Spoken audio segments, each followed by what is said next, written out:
In the darkest nights of World War II, as tens of thousands died beneath the relentless raids of the London Blitz, the world realized terror wasn't limited to daylight.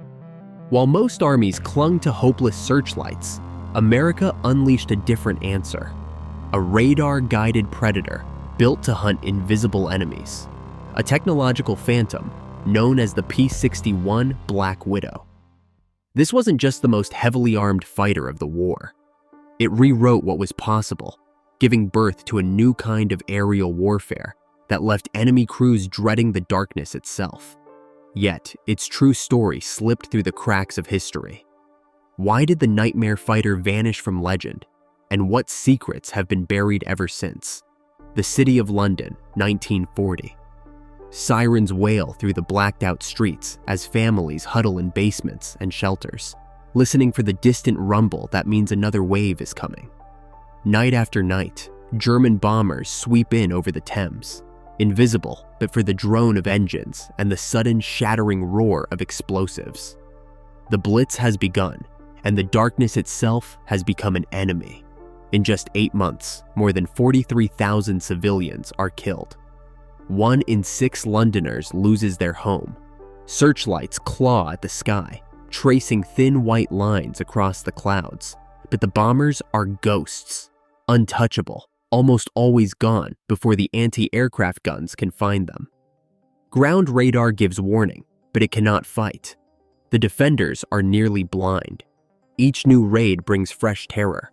Fire crews race through streets already cratered and burning, while rescue workers dig for survivors in the rubble. Hospitals overflow. The city's heart keeps beating, but every night it is pounded anew. The blackout is total. No headlights, no shop windows, not even the glow of a cigarette. Darkness is supposed to be protection, but in London, it is the weapon of the attacker. Military observers from the United States watch and take notes. Among them is General Delos Emmons, who sees firsthand how the Luftwaffe's night campaign is breaking the rules of war. Conventional fighters, designed for daylight, are useless here. The RAF tries to improvise, sending up Hurricanes and Spitfires in the dark, but they might as well be flying blindfolded. Enemy bombers slip through the gaps, drop their loads, and vanish before anyone can react. The limits of technology are brutally clear. Early radar sets are massive, fragile, and fixed to the ground. Pilots rely on guesswork and luck, chasing shadows. For every bomber shot down, dozens more get through. Londoners begin to dread the sunset. The cost is not just measured in lives lost or buildings destroyed. Morale cracks with every unanswered raid. The sense of helplessness grows. If the night cannot be defended, then nowhere is truly safe. In the war rooms and airfields, a single question hangs in the air. How do you fight an enemy you cannot see? It is in this terrifying void that a new idea takes root. An aircraft that can hunt in the dark, guided not by sight, but by invisible waves. Something radical, something that will change the very meaning of night. The world waits, battered and sleepless, for an answer. Northrop's design shop in Hawthorne, California, buzzed with urgency in the winter of 1941. The Army's contract, signed in January, demanded something the world had never seen: a night fighter built from the ground up to hunt in total darkness. Jack Northrop and his chief of research, Vladimir Pavleka, sketched out a blueprint that broke every rule in the book. Instead of a single fuselage, they chose a twin-boom layout, echoing the P-38 Lightning, but on an entirely different scale. This configuration offered more than just visual drama. It freed up the central nacelle for the 3-man crew and the massive SCR-720 radar, a system so advanced it could pick up enemy aircraft from 5 to 16 miles out, even in the worst weather. The booms housed the twin Pratt and Whitney R-2800 engines, each churning out 2,000 horsepower, giving the Black Widow the muscle to carry the heaviest loadout of any Allied fighter. The cockpit was a study in calculated coordination. Up front, the pilot sat high for maximum visibility. Directly behind, the gunner managed the dorsal turret, which could swivel a full 360 degrees and elevate straight up, providing a deadly umbrella of .50 caliber fire.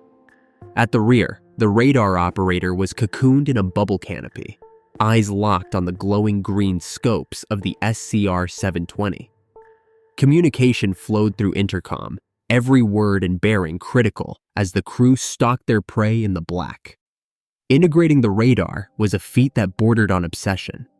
The 415-pound system, with its rotating dish and tangle of cables, required new approaches to weight distribution and vibration damping. Northrop's engineers carved out the nose for the scanner, while the rest of the electronics filled the belly and side panels of the nacelle. The twin-boom structure kept the wings rigid and vibration-free, a necessity for the sensitive radar and for the pilot's control during high-speed intercepts. Armament was uncompromising. 4 20mm Hispano cannons lined the belly, each capable of ripping through enemy bombers with a single burst. Above, the 4-gun turret could be slaved to the gunner, the pilot, or even the radar operator, depending on the threat. This flexibility meant the Black Widow could deliver a wall of fire from any angle, at any moment. Every choice in the P-61's design reflected a single purpose: to erase the advantage of darkness. The twin-boom frame, the heavy guns, the 3-man crew, and the radar. Each element was a direct answer to the chaos and helplessness witnessed during the Blitz. By the time the first prototype took flight in May 1942, Northrop's team had delivered not just an aircraft, but a new breed of hunter. The Black Widow was ready to turn the night from enemy territory into American domain. Flying out of Saipan on June 30th, 1944, Second Lieutenant Dale Haberman and his radar operator, Flight Officer Raymond Mooney, cut through the black Pacific sky in their new P-61A Black Widow. Their call sign was Moon Happy. For hours, nothing but static and engine noise. Then, a terse transmission from ground control, an incoming contact, vectoring straight for them. Somewhere out there, a Japanese G4M2 Betty bomber was making its run, confident that darkness would keep it safe. But the night belonged to someone else now. Moon Happy's SCR-720 radar painted a ghostly green trace across the operator's scope. Mooney called out bearings, guiding Haberman until the Betty drifted into invisible crosshairs. The Japanese crew, blind to the threat, kept their course, never realizing they'd already been found. Instead of charging in, Haberman let the bomber pass overhead, then swung his heavy fighter into a tight 180-degree turn, engines howling in the gloom. Now, Moon Happy sat right on the Betty's tail, unseen and unheard. The Betty's escort, a lone Zero, finally caught a glimpse of the Black Widow's silhouette and dove in to intercept. Haberman rolled into a steep dive, the P-61's twin engines roaring as he shook the Zero with a gut-wrenching maneuver. The Zero overshot, left behind in the darkness. Back on the Betty, the crew never saw what hit them. 4 20mm cannons erupted from Moon Happy's belly, tracers stitching a line of fire across the bomber's wing. The Betty pitched, flared, and dropped toward the ocean, trailing flame. The entire engagement lasted seconds. On the ground, the 6th Night Fighter Squadron listened in. The Black Widow had drawn first blood. The message was unmistakable. The Pacific night was no longer safe for enemy bombers. Radar had turned the tables, and the P-61's firepower had finished the job. From that night forward, Japanese crews learned to fear the darkness they once ruled. For Haberman and Mooney, it was proof that America's nightmare fighter was more than a promise. It was a predator, and the hunt had only just begun. In the summer of 1944, word spread quickly among Luftwaffe and Japanese aircrews. The Americans had unleashed something new in the darkness. Stories filtered back to enemy bases. Bomber crews vanishing without warning. Fighters chased down by an unseen adversary. Entire squadrons returning shaken, some never returning at all. The P-61 Black Widow did not simply destroy aircraft. It unhinged the very idea of safety at night. In Europe, the Black Widow arrived just as the V-1 flying bomb campaign was terrorizing London. On July 16th, Lieutenant Hermann Ernst and his radar operator, Edward Kopsel, launched from a rain-soaked English airfield.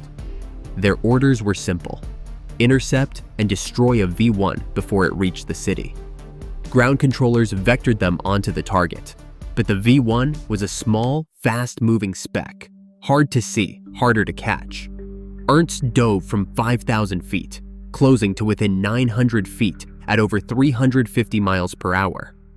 The radar operator's voice cut through the intercom, guiding him onto the bomb's tail. Ernst squeezed the trigger. The gun spat fire, and the V-1 exploded in midair, tumbling into the channel. It was the first V-1 destroyed by a P-61 and the first Black Widow kill in the European theater. Word of the Widow's success spread fast, not just among Allied crews, but across enemy lines.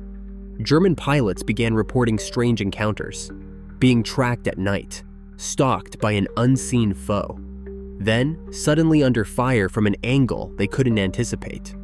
Some Luftwaffe crews, convinced they were being hunted by radar, began flying erratic patterns, jettisoning bombs early or hugging the ground at dangerous altitudes.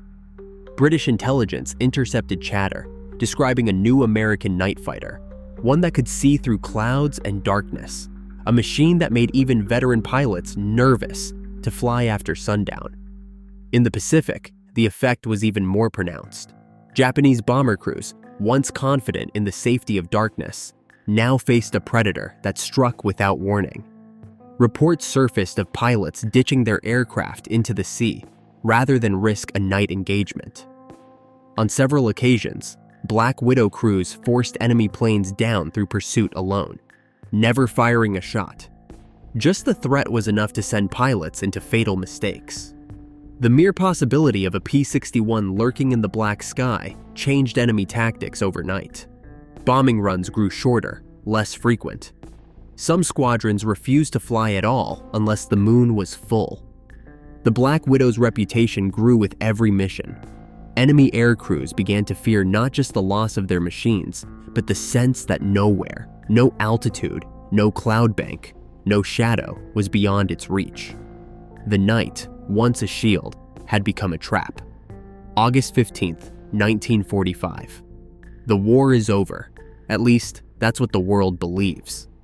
But on the tarmac at Ieshima, Captain Lee Kendall and his crew are climbing into the cockpit of a P-61B Black Widow, call sign Lady in the Dark. Orders are clear: patrol the skies, intercept anything that moves. Even now, nobody trusts the silence. Somewhere out there, pockets of resistance might still be flying. Kendall's Black Widow lifts off into a night thick with uncertainty. The SCR-720 radar hums in the nose, its sweeping beam slicing through the Pacific gloom. On the scope, a faint blip appears. Ground control vectors them in. Unknown contact, heading south, low over the water. Kendall brings the throttles forward. The chase is on.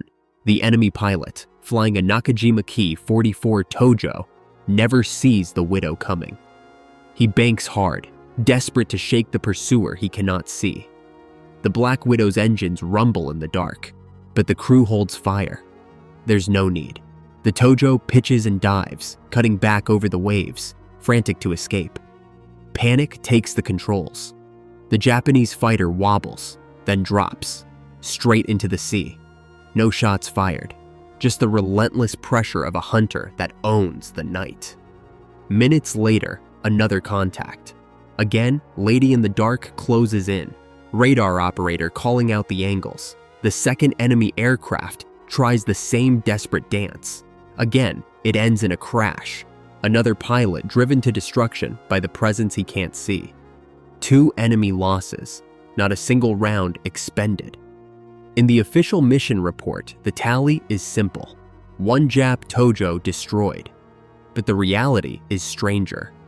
Kendall's crew has delivered a final message, not with firepower, but with fear. On the last night of the war, the P-61 claims the ultimate silent kill. The Black Widow's reign ends not in a blaze of gunfire, but in the eerie quiet of a sky it has made its own. By the time the P-61 Black Widow arrived in numbers, the war's great night battles were already fading.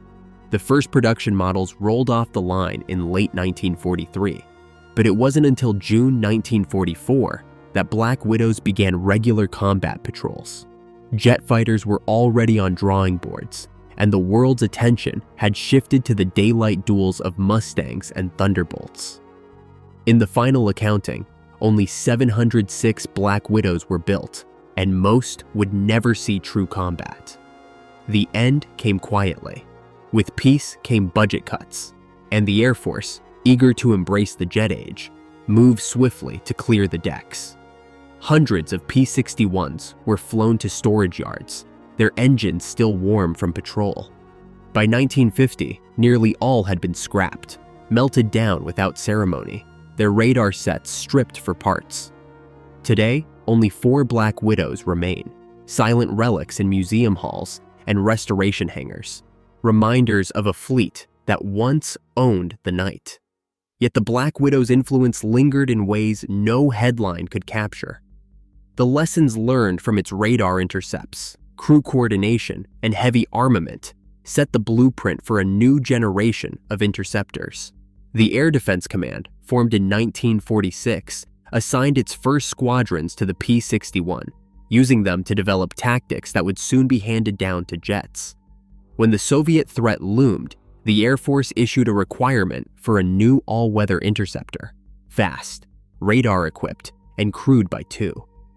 The Northrop F-89 Scorpion, with its twin engines, swept wings, and advanced radar, carried the DNA of the Black Widow into the Cold War. Doctrine 2 bore the mark. Radar-guided interception, ground control vectors, and multi-crew teamwork, all refined in the crucible of P-61 operations. The Black Widow never became a household name. No movies, no parades, just a handful of grainy photos and the stories of those who flew her. But the night fighter's quiet legacy runs deeper than fame. In the long shadow it cast, the rules of air defense and interception were rewritten. The darkness, once a haven for the enemy, would never again be safe. In June 1944, the P-61 Black Widow claimed its first kill over Saipan, proving that radar-guided night fighters could dominate the darkness. By war's end, it had hunted bombers, intercepted V-1 rockets, and achieved the last Allied air victory of World War II without firing a single shot. Documents show only 4 P-61s survive today, while thousands were scrapped as the jet age dawned. Some technical details about its missions and radar systems remain classified or lost. Yet the Black Widow's innovations, twin engines, advanced radar, and heavy armament, influenced generations of Cold War interceptors. Although overshadowed by more famous fighters, the evidence is clear. The P-61 redefined night combat. Its legacy endures in every modern aircraft designed to control the skies after dark.